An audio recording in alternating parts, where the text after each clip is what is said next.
나눔 서재를 찾아주셔서 진심으로 감사합니다. 오늘도 지혜를 나누는 소중한 시간이 되길 기원합니다.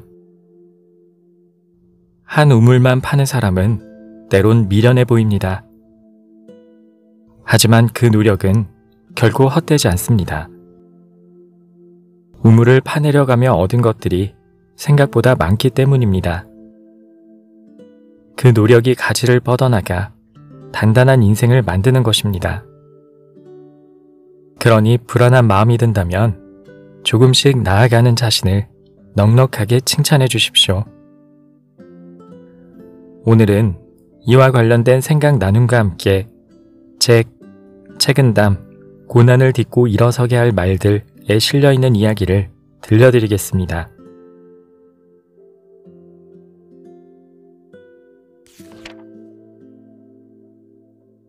배우는 사람은 정신을 집중하여 한 방향으로 매진해야 한다.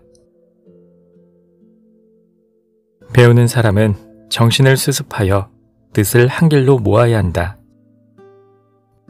만일 덕업을 닦으면서도 공적이나 명예에 내심 뜻을 둔다면 반드시 참다운 조예가 없을 것이며, 학문을 하면서도 실문을 읊조리는 데 흥미를 둔다면 결코 심원한 사유는 가지지 못할 것이다. 정신일도 하사불성이라는 말이 있습니다. 정신을 한 곳으로 집중하면 어떠한 일이라도 이루어진다는 의미입니다.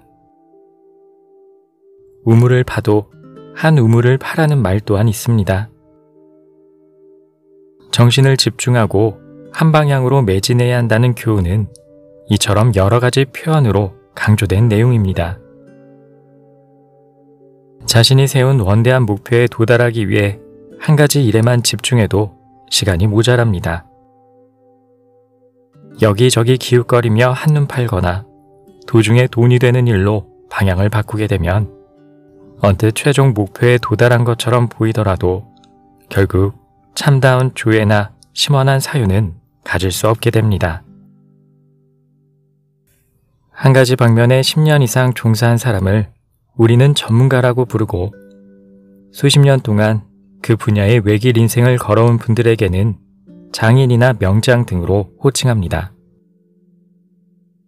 한 분야에서 최고가 된다는 것은 결코 쉬운 일이 아닙니다. 이 자리에 오기까지 수많은 좌절과 시련을 겪고도 다른 길로 빠지지 않고 계속해서 정진한 결과입니다.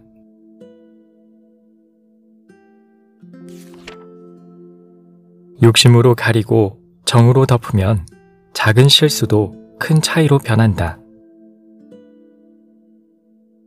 사람들은 누구나 큰 자비로움이 있으니 유마일과 백정, 망나니의 마음이 서로 다른 것이 아니다. 가는 곳마다 참된 취미가 있으니 화려한 집과 초가집이 서로 다른 곳이 아니다. 다만 욕심으로 가리고 정으로 덮으면 작은 실수도 큰 차이로 변화된다. 겉으로 보이는 모습으로 그 사람의 참된 면모를 모두 알 수 있을까요? 그렇다면 성인의 가르침을 설파하는 종교인이나 아무런 대가 없이 봉사활동을 하는 자들은 모두가 선량해야 하지만 실상은 그렇지 않은 경우가 있습니다. 사람의 직업이나 일삼는 행동만으로 그 사람의 성품까지 헤아릴 수는 없는 것입니다. 원문의 유마는 유마힐로 대승불교에서 제일 가는 거사로 알려진 인물입니다. 그는 인도 사람으로 유마경의 주인공이며 부처의 교화를 도운 인물로 전해집니다. 도회에서 도는 가축을 잡는 백정을, 회는 죄수의 목을 베는 망나니를 가리킵니다. 부처의 교화를 도운 현자와 생명을 죽이는 일을 담당하는 자들에게서 떠오르는 이미지는 사뭇 다릅니다. 그러나 책은담에서는 이들 모두에게 고유의 큰 자비로움이 있다는 점을 강조합니다. 사람이라면 모두가 자비로운 마음을 가지고 있지만 사사로운 욕심과 정에 사로잡히게 되면 작은 행동 하나가 훗날 큰 차이를 만들게 되는 것입니다.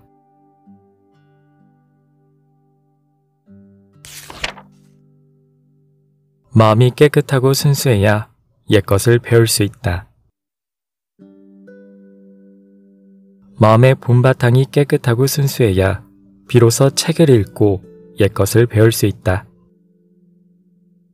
그렇지 않으면 한 가지 선한 행동을 보고는 자신의 사사로운 마음을 채우는데 훔쳤으며 한 가지 훌륭한 말을 듣고는 자신의 단점을 덮는데 빌려쓰게 된다. 이는 또한 적에게 무기를 빌려주고 도둑에게 양식을 대주는 것과 같다. 옛것을 연구하여 새로운 것을 안다는 것을 우리는 웅고이지신이라고 말합니다. 우리는 선조들의 책을 읽거나 역사를 공부하면서 옛 성현들의 지혜를 배우고 이를 통해 현재 우리 시대에 당면한 여러 문제들을 해결하는 실마리로 삼고자 합니다. 그렇다면 선조들의 옛 말씀을 무조건 열심히 공부하고 외우기만 하면 되는 걸까요? 어떠한 운동을 하기 전에 간단한 준비 운동으로 몸을 가볍게 풀어야 하듯 옛것을 공부하기 위한 준비 단계가 있습니다. 바로 자신의 마음을 깨끗하고 순수하게 만드는 일입니다. 마음이 정결하지 못한 사람은 옛 선조들의 말씀을 현재 자신의 악행들을 합리화하는 도구로 사용합니다. 자신에게 유리한 고사를 인용하거나 여러 의미로 해석될 수 있는 문장을 골라 자신의 입장을 대변하기도 합니다. 옛것을 배우지 않은 것만 못한 셈이죠. 준비운동을 하지 않고 곧바로 격렬한 운동을 하게 되면 반드시 탈이 나게 마련입니다.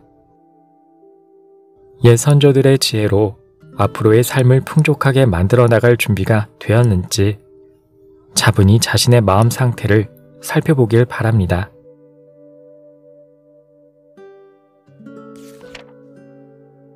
학문만을 하고 행동으로 실천하지 않으면 안 된다. 책을 읽으면서 성현을 보지 못한다면 글이나 써대는 사람이 될 것이요. 벼슬을 하면서도 백성들을 아끼지 않는다면 관을 쓴 도둑이나 다름없다.